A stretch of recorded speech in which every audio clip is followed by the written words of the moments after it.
Hola a todos, una vez más saludamos desde Math and Data Academy y ahora vamos a hablar de algunos ejercicios de derivadas parciales para funciones escalares. Los ejercicios que queremos resolver son los siguientes. En el primer y segundo ejercicio nos piden calcular las derivadas parciales de la función dada con respecto a x y con respecto a y. Estas dos son funciones de dos variables. Mientras en el último ejercicio nos piden calcular las tres derivadas parciales de h, que son las derivadas parciales de h con respecto a x, con respecto a y y con respecto a z. Comencemos con el ejercicio 1. En este caso nos piden calcular las derivadas parciales de f con respecto a x y con respecto a y. Para calcular la derivada parcial de f con respecto a x usamos la linealidad de la derivada, es decir, las restas acá y las sumas se pueden separar. Después, como en cada una de estas estamos derivando con respecto a x, y es constante. En este primer caso el 4 también es constante y por lo tanto 4y a la 4 sale de esta derivada. Y lo único que tenemos que derivar es x cuadrado. De la misma forma, acá derivamos esto sacando el 3 y derivando x cuadrado, que da 2x por 6x. Aquí queda un menos. Y finalmente esta derivada da 0 porque y es constante con respecto a x.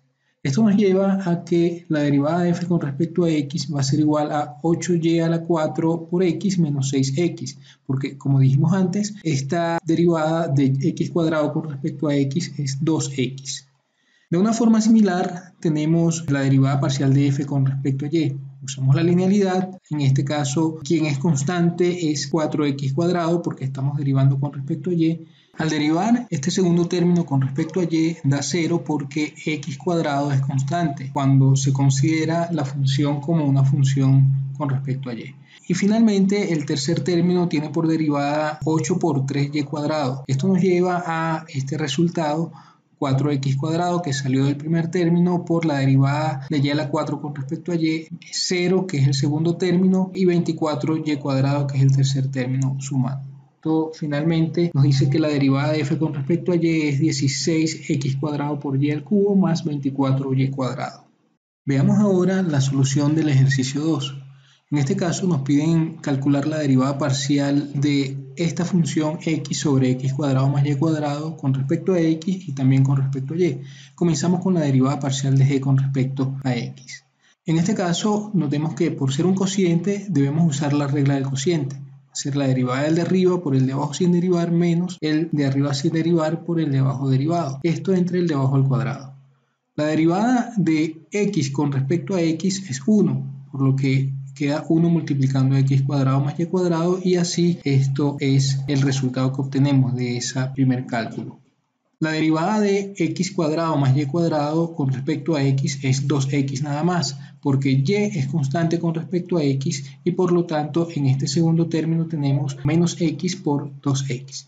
Eso nos lleva a que la derivada de g con respecto a x es igual a y cuadrado menos x cuadrado sobre x cuadrado más y cuadrado al cuadrado. Notemos que esta derivada se puede calcular de esta forma siempre que el denominador no sea 0, es decir, si xy no es el origen.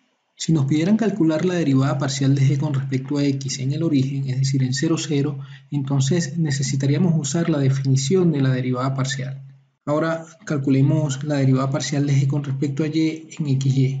Nuevamente, como esto es un cociente, debemos usar la regla del cociente, igual que antes, solo que acá la derivación es con respecto a y. En este caso, la derivada del de arriba con respecto a y es 0 porque el de arriba es constante con respecto a y. De x es constante con respecto a y. Y la derivada de x cuadrado más y cuadrado con respecto a y es 2y, por lo que tenemos este resultado, es decir, la derivada de g con respecto a y es igual a menos 2xy sobre x cuadrado más y cuadrado al cuadrado. Finalmente, calculemos las derivadas parciales que nos piden para el ejercicio 3. Para ello, primero recordemos estas dos fórmulas. Estas son fórmulas que son consecuencia inmediata de la regla de la cadena en una variable. Fíjense que acá cuando derivamos la exponencial e a la r de x, esto da la derivada de la exponencial, que es ella misma, evaluada en r de x por la derivada interna. De la misma manera, cuando derivamos seno de r de x, nos toca derivar el seno, evaluarlo en r de x y multiplicar por la derivada interna. Para calcular la derivada parcial de h con respecto a x, notemos que h, por ser un producto, debemos usar regla del producto. Ya vamos a calcular esta derivada así: la derivada del primero por el segundo sin derivar, más el primero sin derivar por la derivada del segundo.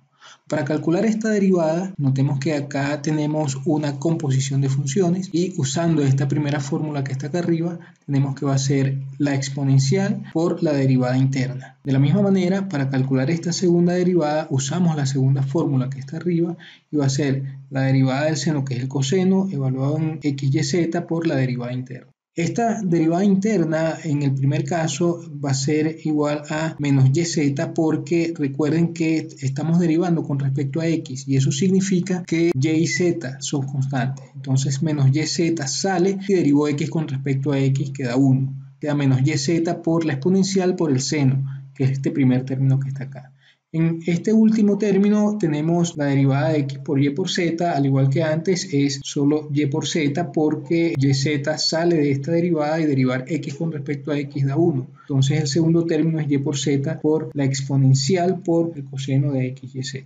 Notemos que de haber derivado acá con respecto a y en lugar de derivar con respecto a x, entonces todas estas derivadas parciales serían derivadas parciales con respecto a y. De manera que al derivar h con respecto a y, lo único que cambia en esta última expresión es que en lugar de ser la derivada de esto menos x y z con respecto a x, sería con respecto a y acá también sería con respecto a y. Esto nos dice que la forma de calcular la derivada de h con respecto a y sería así. Ahora, para calcular esta derivada parcial con respecto a y, tenemos en cuenta que x y z son constantes, por lo cual ellas salen y sale menos x y z y derivar y con respecto a y da 1. Igual acá, x y z salen y entonces derivamos y con respecto a y. Eso nos lleva a que la derivada parcial de h con respecto a y es menos xz por e a la menos xyz por seno de xyz más xz por e a la menos xyz por coseno de xyz. De una manera completamente análoga se obtiene esta derivada, la de h con respecto a z, porque lo que ocurre es que acá ahora ya no va a estar la derivada con respecto a y, sino con respecto a z, y entonces quienes saldrían de esa derivada serían menos xy, y aquí saldría xy. Eso es lo que está pasando acá y acá. Con esto terminamos los ejercicios que queríamos resolver en este video. Recuerda que si te gustó el video le puedes dar me gusta y suscribirte a nuestro canal para mantenerte actualizado con nuestro contenido. También nos puedes contactar si tienes algún problema o algún comentario que puedes colocar abajo. Muchas gracias.